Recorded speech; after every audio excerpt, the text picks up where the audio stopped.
the simple present tense. In this video, you will learn how to use the simple present tense correctly. You will also learn about subject-verb agreement in the simple present tense. Listen to the dialogue. Observe the use of the simple present tense verbs. I generally get up at 6:30 in the morning. But my lazy sister gets up only at 7. I get up at about 6 and my brother gets up at 6:30. My sister eats breakfast faster than me. I eat breakfast slowly. I skip breakfast, but my brother needs a heavy breakfast. He enjoys his breakfast. I enjoy lunch. Boys need larger meals than girls. Your brother needs a good breakfast. Did you notice that some verbs do not take on S, whereas other verbs take on S? That depends on the subject of the sentence or the noun that goes before the verb. Here, I does not take on a verb with S, whereas my lazy sister has to be used with a verb with S. Again, I skip. Here we have a verb without S, but my brother needs, we have used S with a verb. He enjoys, we have used S with a verb. Again, look at this. Boys need. Here, we have used S with the noun, but we have not used S with a verb. Your brother needs, and here we have S. Now, let us understand why verbs behave like this. Sometimes it takes on an S, and sometimes it does not take on an S. First, let us understand when we need to use the simple present tense. We use it to speak about what we and others do every day or regularly. I get up at 6 in the morning.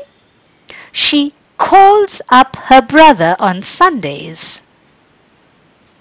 We also use it to speak about our or other people's abilities, what they can do.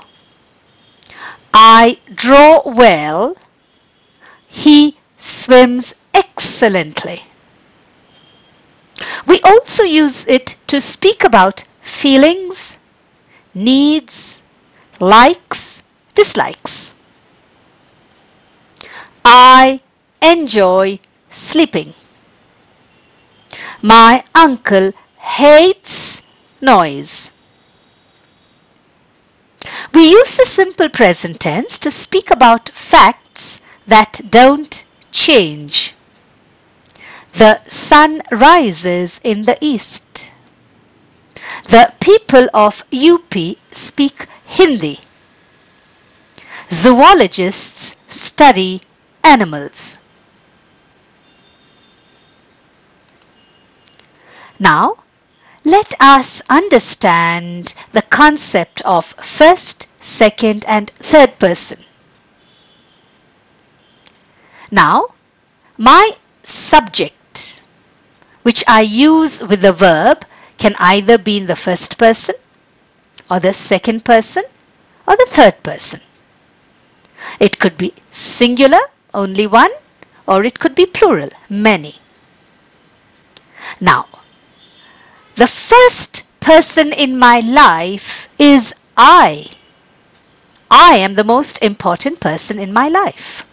So I is the first person. But there is only one I. Hence I is singular. So I is first person singular. Now I and my friends becomes we. There is I in we. We cannot have we without I.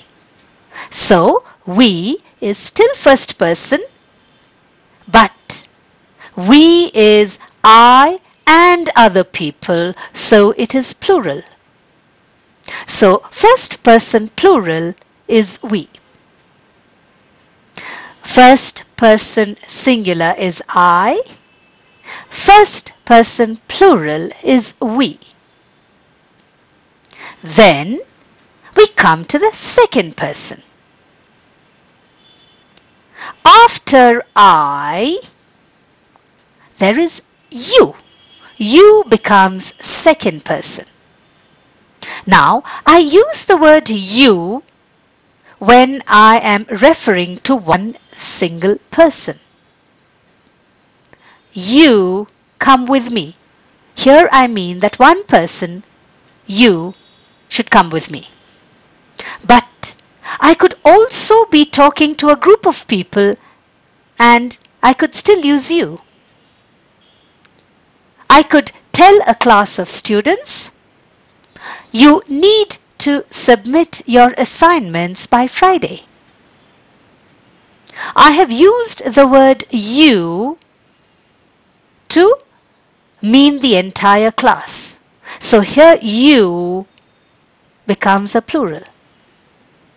So second person you can be singular and you can also be plural depending on the sentence I make. Then we come to the third person.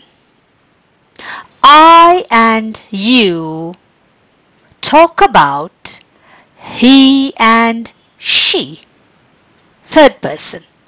Now the third person can be singular, only one, or it can be plural, many. So here we have third person singular, Leena, she, Raj, he, the cat, it, the Prime Minister, our aunt, her idea. Idea is an abstract, but we still put it under third person singular.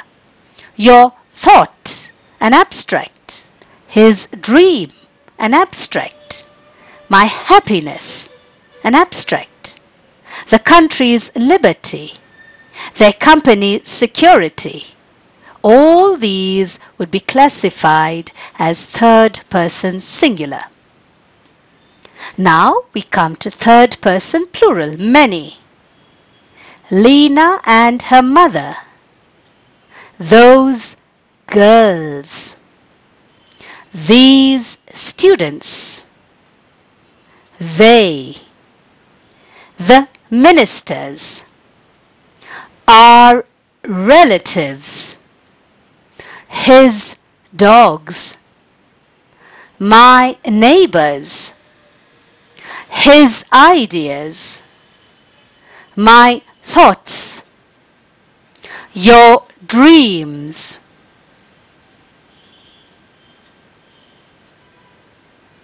Again, did you notice?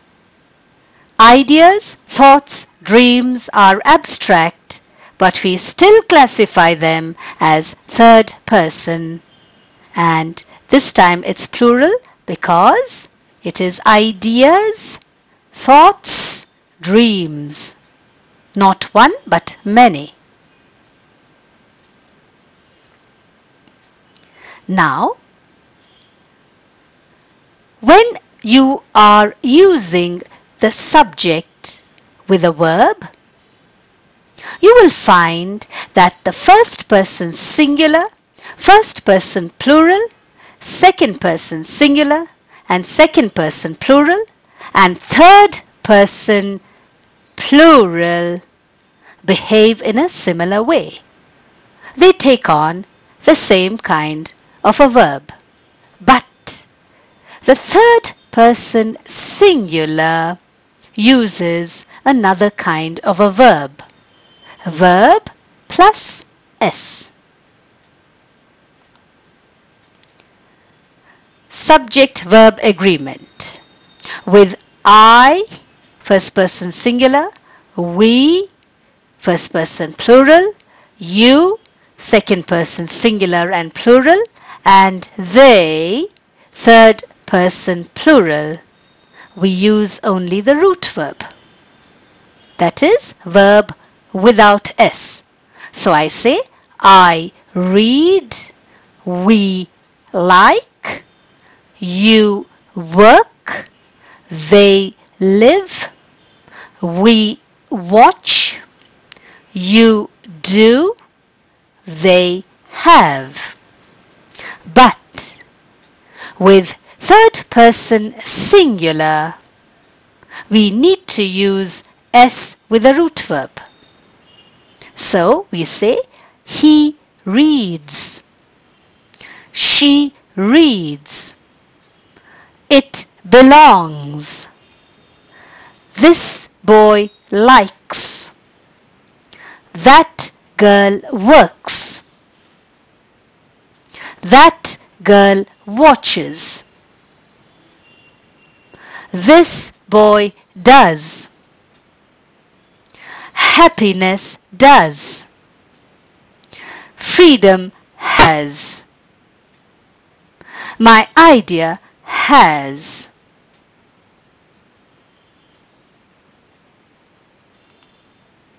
Now, take a short quiz and test your understanding of subject-verb agreement in the simple present tense.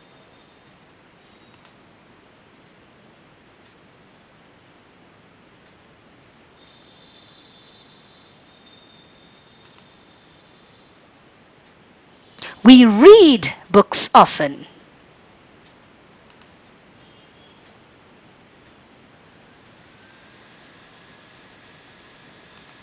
Raju goes to the temple every day. We have to use S here because Raju is third person singular.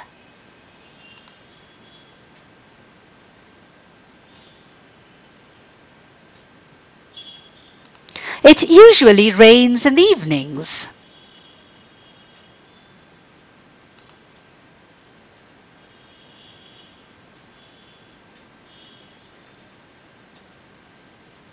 On weekends, I and my brother wash the car. I and my brother is third person plural.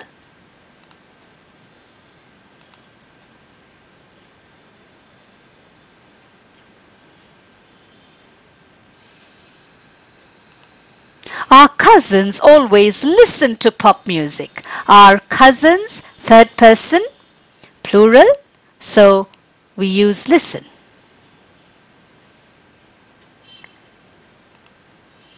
Our cat never listens to me.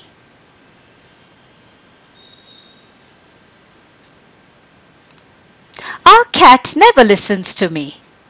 Our cat is third person singular, so we need to use S with the verb.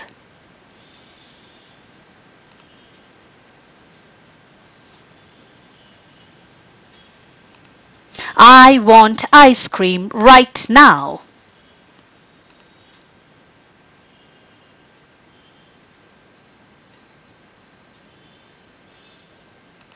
Her ideas make us laugh.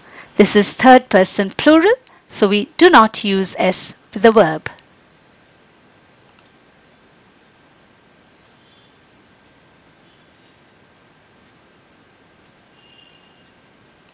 His jokes keep us entertained.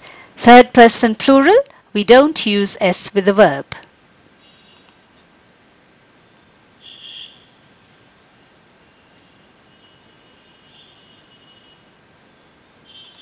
She tries so hard to keep her mother happy. She is third person singular, so you need to use S with a verb. Now listen and repeat. Here we have used verbs without S. I drink tea in the morning. I never watch horror movies. We walk to college. We attend yoga classes. You sing well. You live nearby. They speak French. Our friends read a lot. The workers need a break. Now here, you're going to listen to sentences that use a verb with S. Listen and repeat. He listens to Western music. My brother writes well. She plays tennis. That girl dances gracefully. It tastes good. This dress looks bad. My thought motivates me. Your speech shocks them. Her idea amuses us. Congratulations! You have learned how to use and frame sentences in the simple present tense. Thank you.